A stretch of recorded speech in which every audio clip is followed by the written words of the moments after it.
कहाँ कोक भवन में चला गया है? क्यों भाई 25 पे सिमटा के आ गया है? लोग दावा कर रहा था सरकार बनाने का, सरकार तो बना नहीं। क्यों 25 पे सिमटा गया? चुनाव हो रहा है, वहां जाएंगे, वहां भी हमारी पार्टी चुनाव लड़ेगी और यूपी में भी हमारी पार्टी चुनाव लड़ेगी। हार के जो कोक भवन में चले गए तो वो जानेंगे क्यों हार के कोक भवन में चले गए। वो सवाल आप न कीजिएगा, आप ये सवाल तो आप जयचंद से कीजिएगा जहाँ रात दिन आप लोग रहते हैं। बॉर्डर पे जितना सीट है सब पे लड़ेंगे हम। और यूपी में भी आप लोग तैयारी कर रहे हैं? यूपी में भी हम लोग का तैयारी चल रहा है फुल। बड़े नेता हारे, हमारे पिता भी कई एक बार हारे, तो ऐसा बात नहीं था, हार जीत तो लगा रहता है। कृष्ण भगवान भी हारे। नमस्कार देवांशु, आप देख रहे हैं न्यूज़ फॉरेंसिक। इस वक्त हमारे साथ बात करने के लिए तेज प्रताप यादव जी होंगे, जिन्होंने आज अपनी पार्टी की सदस्यता अभियान की शुरुआत जो है वो की है। तेज प्रताप यादव जी, कैसा रहा पहला दिन था पार्टी का जो है वो सदस्यता अभियान का? अच्छा दिन था, शुभ दिन था हमारे लिए। और आज से प्राथमिक सदस्यता जनशक्ति जनता दल का सबसे पहले हमने ग्रहण किया है। उसके बाद हमारे पदाधिकारी गण थे, प्रदेश अध्यक्ष थे, सभी लोग थे, पार्टी के सभी कार्यकर्तागण सभी लोग। और पूरे बिहार में प्राथमिकता सदस्य जो भी जनशक्ति जनता दल का हर एक लोगों को हम लोग बनाने का काम कर रहे हैं और सब लोग पार्टी से भी जुड़ने का काम कर रहे हैं। और इसको अदर स्टेट में भी हम लोग पार्टी को विस्तार करने का काम करेंगे। राष्ट्रीय स्तर पे हमारा काम चलेगा पार्टी का। आप बिहार से बाहर भी जाने की तैयारी कर रहे हैं? बिहार से बाहर हम जाएंगे, जब बंगाल में चुनाव हो रहा है वहाँ जाएंगे, वहाँ भी हमारी पार्टी चुनाव लड़ेगी और यूपी में भी हमारी पार्टी चुनाव लड़ेगी। बंगाल में चुनाव लड़ने जा रहे हैं, ये एक बड़ी ब्रेकिंग खबर है, क्योंकि बंगाल में मतलब कि आप चुनाव लड़ने जा रहे हैं। बंगाल में हम चुनाव नहीं लड़ेंगे, हमारी पार्टी हाँ, चुनाव लड़ेगी। हाँ, आपकी पार्टी। हाँ, तो हमारी पार्टी हम चुनाव लड़ेगी। किसके खिलाफ क्या एजेंडा होगा, कुछ अभी तय किया है कि आने वाले वक्त में एजेंडा अभी? तो वही है, शिक्षा, बेरोजगारी, और क्या है एजेंडा? एजेंडा यही है कि बिहार के कई एक मजदूर हैं जो कि बंगाल में भी काम करते हैं, कई एक मजदूर जो हैं यूपी में भी काम करते हैं, तो सबका समस्या है। सीटें करीब कोई चिन्हित की है, क्योंकि देखिए बॉर्डर पे कुल 13 विधानसभा सीटें आती हैं बंगाल वाले साइड। क्या उन सीटों पर लड़िएगा कि सब आसन? सीटों पे, सब बॉर्डर पे जितना सीट है सब पे लड़ेंगे हम। और यूपी में भी आप लोग तैयारी कर रहे हैं? यूपी में भी हम लोग का तैयारी चल रहा है फुल फ्लेज में। तो आगे की रणनीति ये है कि पार्टी जो है वो विस्तार करेगी, बिहार से बाहर यूपी और बंगाल लड़ेगी। बिहार को लेकर क्या कोई प्लान है, क्योंकि अब तो यहाँ चुनाव 2029 में होगा, क्योंकि जिस तरीके से समीकरण बना, नतीजे हुए, आप हारे, लेकिन फिर भी आप बड़ी तैयारी सबसे पहले आप पार्टी। हाँ। देखिए, हार जीत तो अपने जगह है।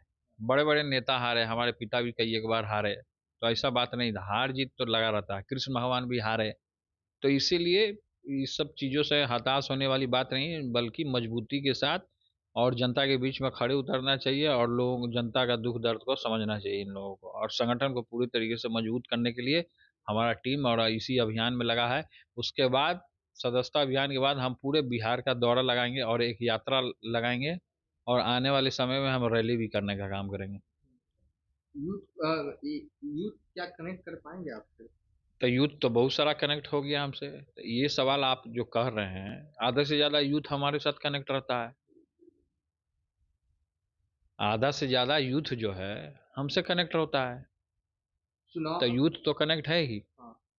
बिहार में एनडीए की सरकार बनी है, उसके बाद पूरे बिहार भर में देखा जा रहा है, कई जगहों पे ज्यादातर, कि बुलडोजर एक्शन है। उस पर कुछ कहना चाहेंगे? आप क्या मानते हैं, ये सही है गलत है आपकी नजर में? ये क्या एक्शन है नहीं एक्शन, वो तो सरकार का प्रक्रिया है। सरकार क्या एक्शन ले रही है वो तो सरकार का प्रक्रिया है, अपने प्रक्रिया को वो पालन कर रही है सरकार। और साथ ही साथ जो जिन लोगों का घर टूटा है, तो हम सरकार से यही मांग करना चाहते हैं कि सरकार उनका कहीं व्यवस्था करा दे। क्योंकि ठंडा का समय है और ठंड के समय में किस तरीके से गरीब गुरबा अपना गुजारा करता है, कोई प्लास्टिक चुनने वाला है, कूड़ा चुनने वाला है सब, तो ये कागज चुनने वाला है, गिलास चुनने वाला है, सब बोरा उठा के काम अपना छोटा मोटा करता है, ठेला चलाता है, रिक्शा चलाता है, तो इन लोग का व्यवस्था सरकार को करना चाहिए।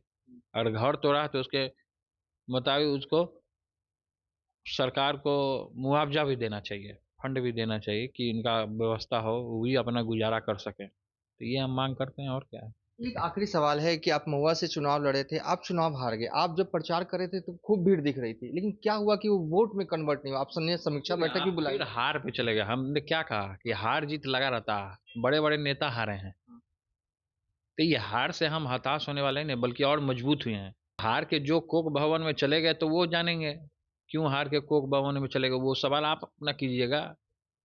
आप ये सवाल तो आप जयचंद से कीजिएगा, जहाँ रात दिन आप लोग रहते हैं।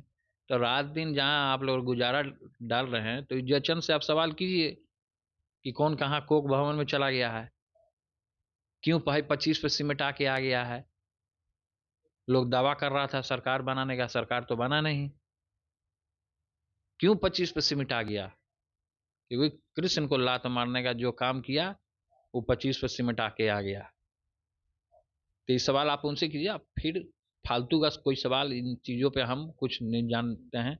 अब कुछ नहीं, मेन आप लोग का जो है हमारा सदस्यता अभियान है, उस पर हम फोकस किए हुए हैं। अब उसी को हम आगे बढ़ाने का काम कर रहे हैं। चलिए, ये थे तेज प्रताप यादव, जो कि अब बड़े मिशन की तैयारी कर रहे हैं। बंगाल जाएंगे और कई विधानसभा सीटों पर चुनाव लड़ेंगे, और बंगाल के बाद यूपी की भी तैयारी है। आज से इन्होंने सदस्यता अभियान की शुरुआत जो है वो कर दी है। फिलहाल अब तक के लिए इतना ही। आप देखते रहिए न्यूज़ फॉर नेशन।